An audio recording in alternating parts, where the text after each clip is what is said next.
Welcome to this episode of All Things LOCS, the show where we discuss everything related to leadership, operations, culture, and strategies. And today, we're hitting on a really important topic. So we're going to be discussing the top 5 things companies get wrong about company culture.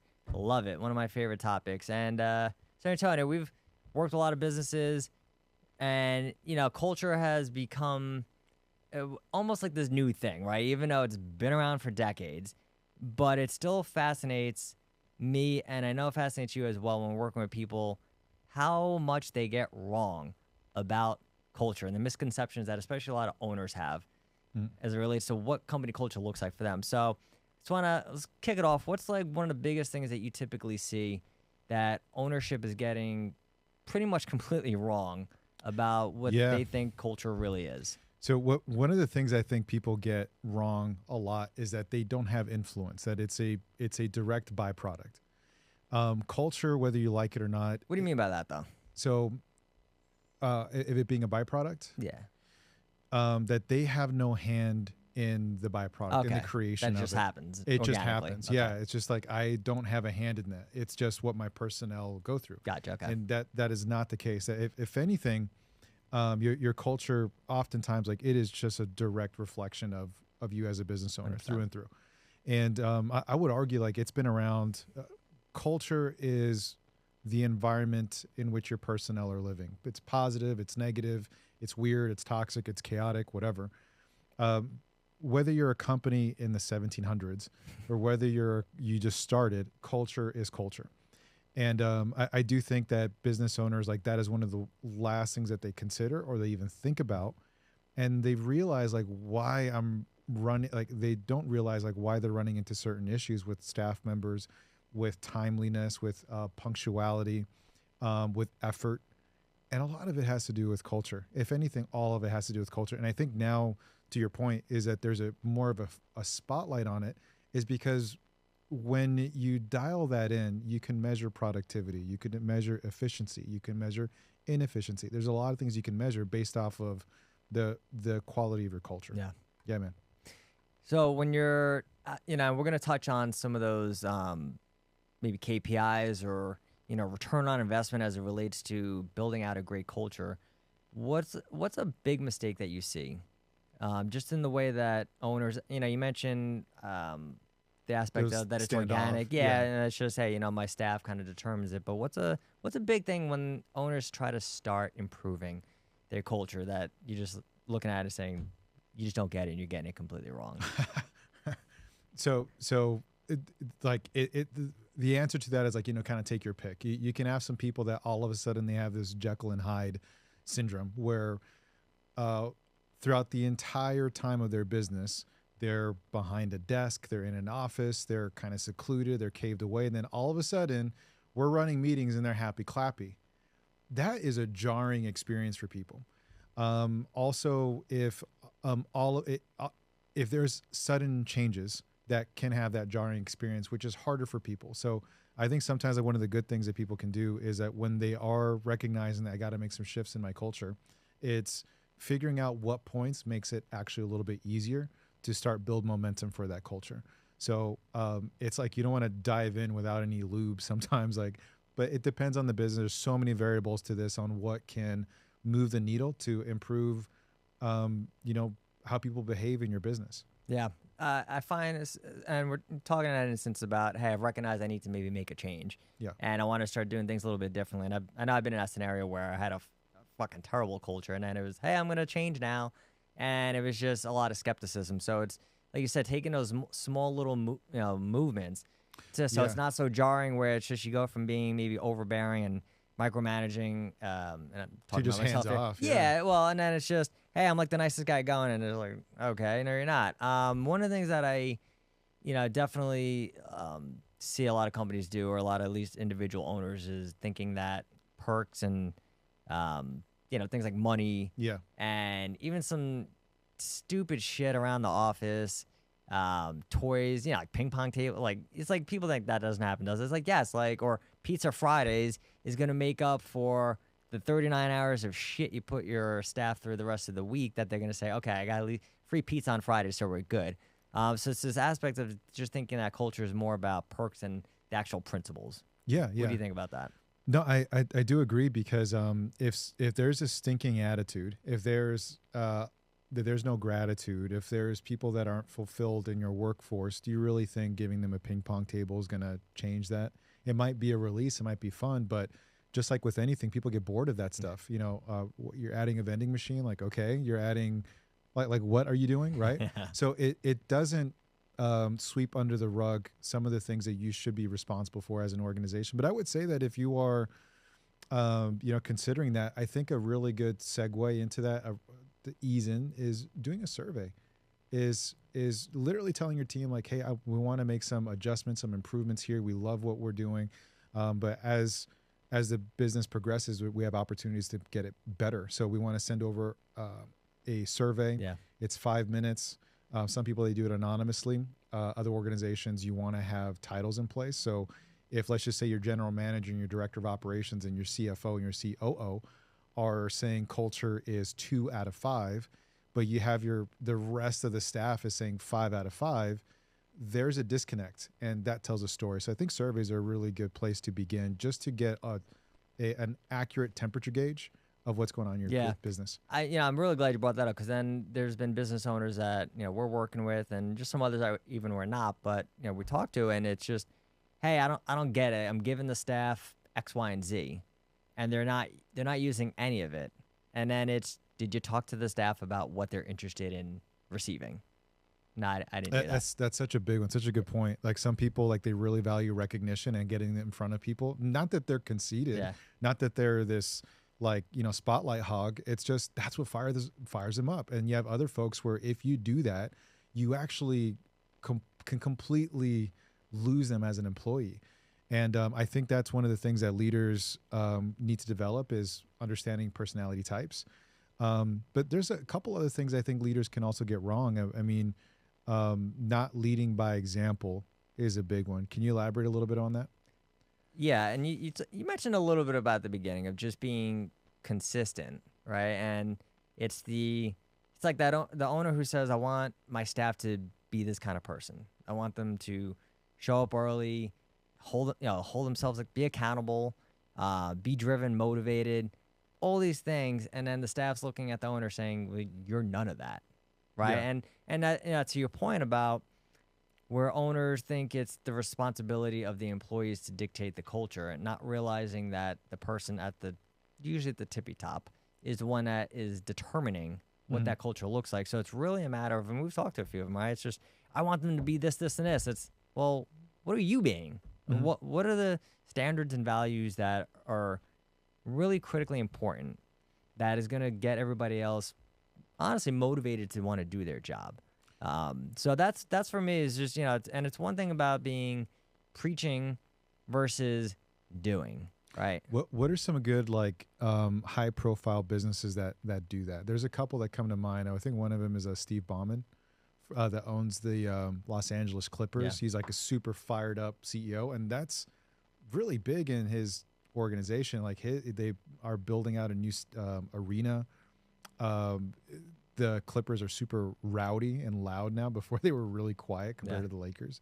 But are there other kind of high profile companies or CEOs where it's like they are a clear reflection of the culture? There definitely are. I mean, there's one in Vegas. I'm just drawing a blank on, man. Was it Tony Hsieh? The hell shoe company that was he running? But he's one. But I look at sports a lot too, because it's just easy to see. Like for me, I love sports not because of the sports. I actually don't even care about the sports, but I love the way the successful teams manage it. Especially, there's a lot of turnover. You're managing egos. So the one that sticks out for me was actually the San Antonio Spurs. And what I loved about it is the fact that there was the coach has been there. I mean, he's moved up into the executive position now, Greg Popovich, but he was there for about like 30 years as a coach. And the one thing that, he held everybody accountable, sure, he was amazing. But one thing, and I read some stories about him that stuck out, was him thanking everybody for allowing him to coach them, right? And it's just, when you're thinking about the kind of culture you want to create, it would be very easy just to say, well, I'm hired as the coach, so you're just going to do what I tell you to do anyway. But we're human beings, right? And there's a degree, and you brought it up on a podcast episode, I think like way at the beginning, this ability to be coachable, right? And to understand that's how you start your leadership journey, is you learn from somebody who's done it before you, and then that's what gives you the ability to then coach the new people. So that's a big one for me. Nvidia is another great company. I love what their CEO goes on about. I mean, that's a company that's grown a shit ton, obviously, but huge, yeah. Yeah, so but it's really when they're looking at how do we hold meetings, how do we not waste people's time, and you do see some companies do the opposite, right? They're just consumed by, hey, let's have another meeting, or let's have a 4-hour meeting. Like it's not a meeting unless it's 3 hours. So it's being able to see, how am I actually utilizing the time of my employees, and then how am I getting the best out of them and just not wasting their time. But overall, man, I think it just really comes down to, what do you do versus what do you say? And what's that saying? Talk is cheap. It's just, you're either going to do it or you're not going to do it. Yeah, so the reality on that one is employees follow what leaders do, not what leaders say. So you have to exemplify the things that you want, because we're creatures of mimicry, really. Yeah. Like we can't help it. I think it's called isopraxism. It's a thing that we exhibit from birth. It's hardwired into every single human being. You want to copy your surrounding. Yeah. Like you straight up do. So I guess the leadership takeaway is that culture is contagious. And if you do want ownership and accountability and respect in your team, it has to start with you. Yeah. I was going to say too, there was a manager that I was working with a while back, and phenomenal dude, but he had no credibility. And he was just, so I was asking, like, why don't I have any credibility? Because he said he would do stuff and then he never did it. Like he never took any action. So as much as we're talking about, maybe it's not just bad behaviors, but when people look into leaders, it's also looking to people who they have the confidence that you're going to instill in us that we can overcome anything, that you're going to create solutions. So they don't see that happening. Why would I follow you? You're doing nothing. So just add that too for somebody who's like, I'm a really nice person. I'm not toxic. I'm not a jerk, but I still am not influencing people on the leadership side as much as I can. It's also making sure that, are you just doing what you're saying you're going to do? And if you're going to take action, take action. I would argue that's probably a toxic behavior where it's that. And that's a thing that can really just negatively impact an organization, is failing to address toxic behaviors quickly. What do you think leaders get wrong about that when they hold off on having those maybe critical conversations when someone is out of pocket, really? Well, I think number one is understanding why, right? So, because that's a question that employees always ask. Why are we keeping this employee? Why aren't we just getting rid of them? And unfortunately, I find, and I'd be curious to know what you think, but I find that just the biggest reason that when we keep employees like that, it's because they're producers. They're making us a lot of money. So the short-sighted nature of a lot of people comes into play and says, do I want to take a financial hit if I let this person go? Yeah, but look at their behaviors. I know, but they make us a lot of money. And then you don't think, all right, what is that messaging doing to everybody else? So now every other employee, oh, okay, so you're actually about the money, and you're not about all those other things that you said about accountability and respect and responsibility. So I find that that's the number one thing that holds people back, even for the people who just, Antonio, I'm not good with conversations and I don't like conflict. Usually it's a lot easier to have a difficult conversation with someone when they're not a great employee, right? Yeah. Okay, I'll fire this person, and then you got your number one salesperson. I'm not really great at conflict, so let's just give him another chance, and it's their 10th chance. What do you think? Yeah, I think there's two schools of thought on this one. I'm leaning more towards you want to protect your culture at all costs. But if you look at kind of the diva component of this, is like there are some situations in a business where you want to just manage the divas. So going back to sports, like Dennis Rodman was a diva, but he got 3 rings with the Chicago Bulls and Michael Jordan. And even Michael Jordan was just like, we need this person. We're willing to bend for this. Steve Jobs is another one that's kind of considered to be this like CEO diva for Apple. So I think it really depends. And I think what depends is proximity and influence. So if you have a sales team, I saw one organization do this, is that they had a boiler room sales team, and What do you mean by that? a boiler room sales team is like it's just a high octane office that is like people on the phones. Like if you think of Wolf on Wall Street, A lot like, of energy. a lot of energy, okay. right? It's not this super clean. It is like it's a ton of energy. Yeah. So we call that like a boiler room. There's a lot of pressure in there, boiler room. And before, what they would have is they would have their sales team in the same office as everywhere else, and so people were like, it just impacted admin, marketing, it impacted legal, accounting, everything else. So what they did was they rented out a different segment of this building that this company was renting out, and they put them in a completely different area. So they basically isolated the sales team. And if anything, what it did was it increased productivity on these other departments because of that. Yeah. So you could fire them all, start all over, and make sure they're a good fit, or like there's gonna be some differences, and you almost want to treat them as two different cultures under the same umbrella. Yeah. Like the military, you want to treat your SEALs a little bit different than maybe your Marines, and they're just different. Yeah. So you want to handle things a little different. I think it depends. Like you said, it's a whole department versus like there was a guy I worked with who, and this is in the medical space, and like super obvious, fraudulently billing, and just scheduling just bullshit visits just to make the numbers look good.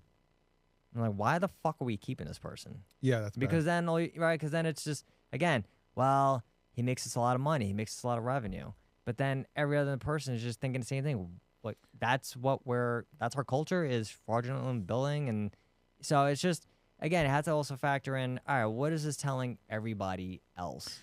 Yeah, just to kind of piggyback up, because this is something where like there's a lot of variables to this one. Where if you're a business owner and you're looking at your culture, if you want a blanketed culture, like there's nothing wrong with that, where everybody is marching to the same beat of a drum. Like that's totally cool. You're also going to have when we think of toxic, that doesn't mean unethical. Correct. Right. It does. Like there's people like you can have someone that they might complain a little more. Yeah, they might be a little bit like they might lose their temper when they don't get sales, and they're fucking mad and they're smashing the desk, and people are like, oh, like I get that there's toxic, but you want to have a hard line of what's toxic and what are some behaviors where like, man, I'm kind of willing to tolerate a little bit of this because they bring so much to our organization. They manage these accounts really well. They're an absolute beast of a fucking closer. But a hard line of what is unethical, if they're lying to a client, or if they're stealing, or if they're doing fraudulent billing, or right. So you want to have those hard lines and make sure as a business owner, you know where those things are, and all of the above impacts your culture. So it's just what type of culture you want to have. Correct. Yeah. Yeah. I think, and then, even when we go into just when we're looking at how to put culture into place, and you talked about at the beginning where maybe it's either if you're a brand new company or maybe you're that company that you just realized, all right, we haven't really focused on this at all. It's just other aspects too. There were a lot of companies and owners and leaders just think it's, all right, we had the conversation, we had a meeting, we went over an initiative. So and we're it's good. one and done. Yeah, like we're good, right? It's like the toaster over back, set it and forget it. We're good. It's such a misunderstanding of culture. What do you think? Like people, like where do you think that comes from? It's just people. It's patterns and habits, Mm-hmm. right? So if we think about, we want to start something new, most of us fail because we didn't understand that it takes time. Number one. So if we're understanding that creating a new habit takes about 6 to 8 weeks, and then it's just, well, I talked about it, I did it. But then it's, all right, what are we doing every day to build in the repetitions, right? So it's that consistent messaging that we forget, because then I think we get back into our normal daily life, and it takes us away from that. I have a theory on that. I think some business owners, when they're taking that approach, is because sometimes I think that they're looking at their team as robots. It's like, I said it once, you should have gotten it forever and ever and ever. And it's like, dude, that's not how humans work. Correct. You may have some people on your team where it's a one-time thing. They get it, they flip, and they just do it. Like, When you have folks like that, you're like, Yeah. like, protect this person. I wish I had 50 more of you. But you have some folks where like it just takes them a minute to get up to highway speed. And so you're going to have, like, out of your employees, your workforce, some that get it right away, some take a little bit more time, and some that take forever.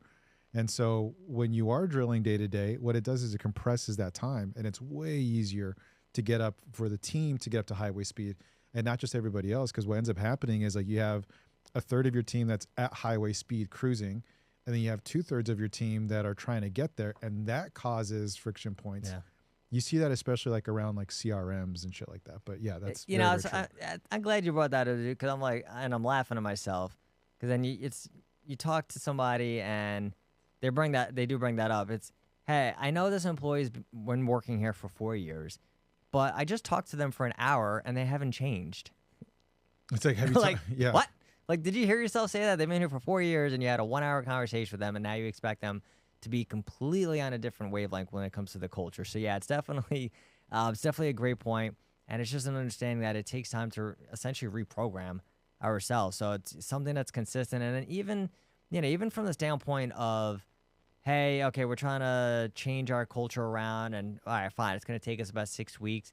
It doesn't stop there, right? It's just, what are we doing and saying? And that's where I think when we look at culture, of understanding it's our values and it's our beliefs and it's our actions. It's, again, what are we doing every day that reinforces? Yeah.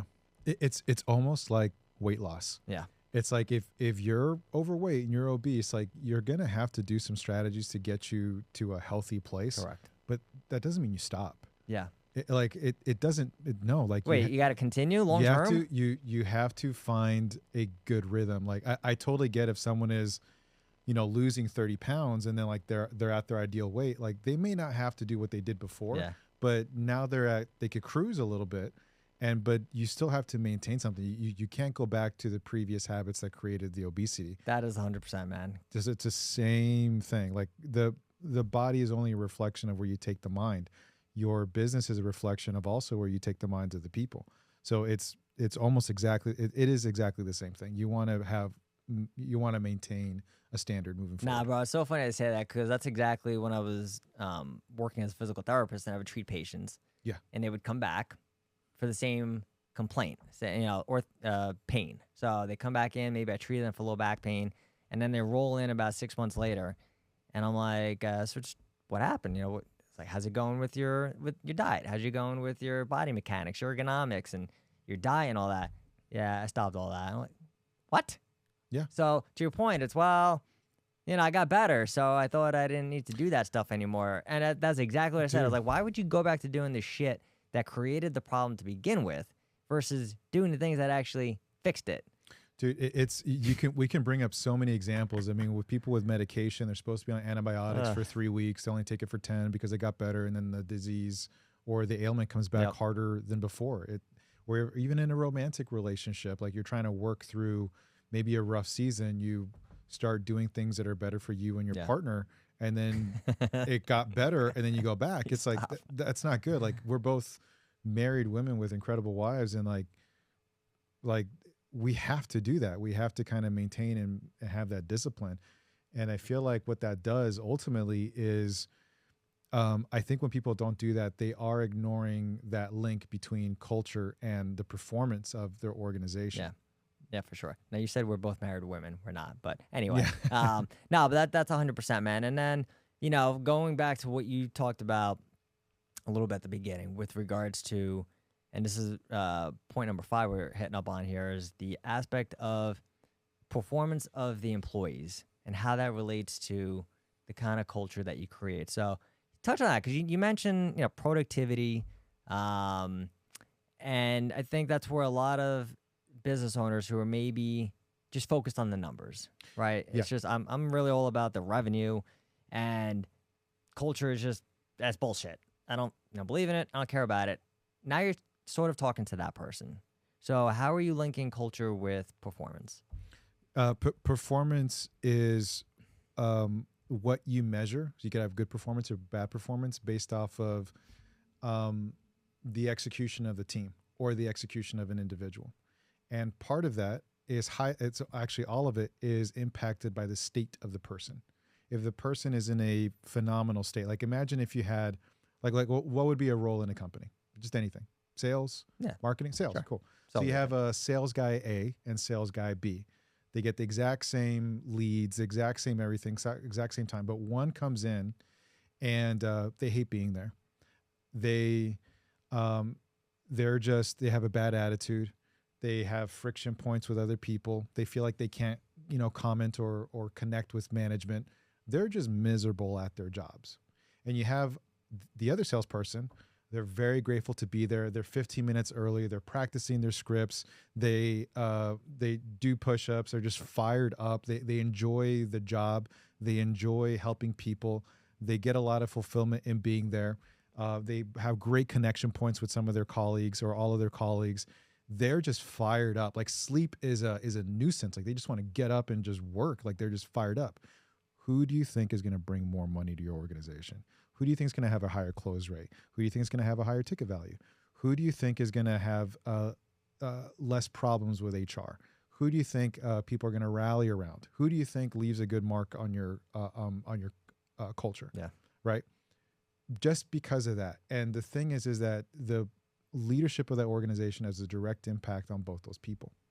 So what if you had an organization, and it doesn't matter the role. I know we're using sales as an example, but what if your marketing team was like this? Your legal team was like this? What if your accounting team was like this? Your admin, everybody was like this. So if you have, you know where we see this a lot is when people have multiple locations of the same business. So they have like an electrical company out in Boston, and they also have one out in, let's just say, Connecticut. Same ownership, same system, same processes. Everything is the same. And one team is like, they are cooking. They are just great glue, great energy. And then the other one, even though they could be in a bigger market, bad attitude, poor punctuality, attendance, absentee, all that stuff. Which one do you think is going to have more revenue? And we see that where it's like, dude, this one is in a bigger market, way more stuff, but they are just making more mistakes. Revenue is lower. Margins are thinner. And this one over here is just humming. And it's like, well, why is that? Yeah. It's the people. So if you're a business owner, you're like, that doesn't make sense. Like there are steps that you can take to impact your culture so that you can have a business that is running, it's humming, it's profitable, it's great, it's easier, it's less stress. But that's going to take work on your end, and you're going to have to understand that you're working with not robots, but you're working with people, and everyone's a little different. Yeah, and I think the other aspect too on that is just they don't. A lot of business owners don't understand the monetary aspect of what turnover does positively or negatively, right? Yep. So if it's just, all right, I have 30% employee turnover, if they even know the metric. Most don't. Yeah, right. There's no, if they understand the metric, there's no thought of, all right, how much is that actually costing us, right? And it's just very easy to say, hey, especially nowadays, nobody wants to work or people are lazy as shit. As opposed to understanding, all right, what would happen if I got that 30% down to 15%? But more importantly, how much does that 30% cost me? Like, how much does it cost me in time? How much does it cost me for recruiting, training? And then while we're short-handed because either people are quitting or have to fire people, then how much is being lost from other people having to step up and now they're not as productive, right? So we don't factor that in. So, when you're, I think if every business owner looked at all their employees and just thought about it that, all right, at minimum, I'm going to spend $6,000 easily for every single person that leaves here, would you work a little bit harder to keep them?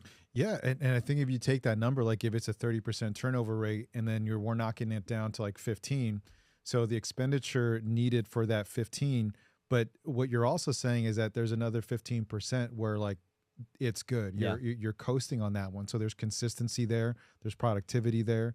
There's work cohesion. There's a ton of things that you can measure that's positive by not having to deal with that 30% swing, and you're only dealing with a 15% swing. And then, and you talked about that salesperson too, the one who's motivated versus not, right? And that's a question a lot of people ask is how do I motivate my staff, or how do I get the best out of them? But then again, there's people who are not taking the time to understand what's being lost by having that salesperson who doesn't want to be here versus the person who's fired up. And how do I get more people that are fired up? And how much more out of them do I get? And then comparatively, how much am I losing?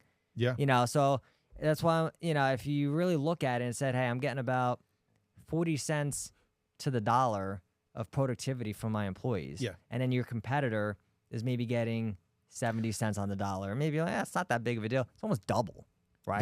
There's a great quote. I don't know who said it, but it was like, be the change you want to see in the world. That was me. No. That was, yeah. I believe it was Yoda or Yeah. Abraham Lincoln. It was one of those. And so be the change you want to see in the world. And that is the same with your organization, with your culture. It kind of goes back to one of the points we made a little bit earlier. Like, it is a trickle down effect. So if you see your CEO or leadership like putting in the hours, having a great attitude, putting in the work, like you see them do that, it's like people want to mimic their environment. Yeah. And if they're seeing you do that and you not doing that is actually out of pocket. There's a psychology behind that. So when you're saying like be the change you want to see in the world, that is so true with your organization. If you see this kind of in sales too, is like, if you want someone, if you want to sell someone into the, your organization or your coaching or whatever it is that how do you want them to be? Like, if they're coachable, they're open-minded, they execute, they ask questions, they have a good attitude, they're positive, they edify. It's like, well, you kind of need to have that. And what you do is in doing that, and this is not to get foo-foo, but I really do believe you attract your vibrational equivalents. 100%. That happens. People feel that when they just get good people in their life, and if they're constantly getting shitty people, you really got to look in the mirror. Yes. Yeah. Hey, why do I keep dating these scumbags? Could you go to dive bars? Like, like seriously, what do you want? You're not getting Mr. Mr. Perfect. And it's so crazy because like we see it, Yeah. and it's like I'm sure like you've said, it's like, dude, you are literally the thing that you are attracting. You just don't want to admit it. Yeah. Lack of awareness. Yeah. There's this aspect, especially if you start losing employees, and especially really good employees, not just the ones who, all right, just maybe it's a holdover job for them, or hey, I went to school for engineering and nobody's hiring right now, so I'm working as a salesperson or a front desk, admin, and all right, I get it. But if you're losing key personnel, that's a time to really reflect and to not say, well, they don't want it. It's really time to look in the mirror and say, all right, why are key people leaving? And what needs to be done differently to start retaining these people that I'm not doing right now? Yeah, I think for anyone that we've ever worked with, even the ones that I've worked with, where the things that sting the most is when they have an all-star on the team. They know they have an all-star on their team, and they end up leaving. Yeah, and it's just like the potential is there, the impact was there, and it's like, man, I could not hold on to this person, and it's for things that I don't know how to change. My culture is not good. Yeah, my leadership isn't all that great. My operations are chaotic. It's harder to get work done, and like I have someone there, and now they have to go maybe to a competitor. Yeah, 100%. That sucks. That's a hard pill to swallow. I think the thing that's has stuck out for me the most, over the last X amount of years is just understanding that the leadership is the number one reason employees quit. Yeah. Right? It's not, salary is a very close second, but I look at salary as a leadership issue as well anyway. So I just want I want you guys who are watching this to understand too that the reason most employees, and it's about 65%, they attribute leadership as the number one reason. And leadership, as Antonio eloquently stated, is what drives and determines the culture. Yeah, it's that saying, people don't quit their jobs, they quit their managers. There you go. Yeah. If this is something that you at home are watching, you're like, you know what, my culture could be better, I'm not sure where to start, I'm not sure where to begin, connect with us. There's links all over. Connect with us, have a discovery call, and we'd be happy to chat with you and point you in the right direction. Yeah, love it. Yeah. Awesome. All right, guys. Take care. Take care.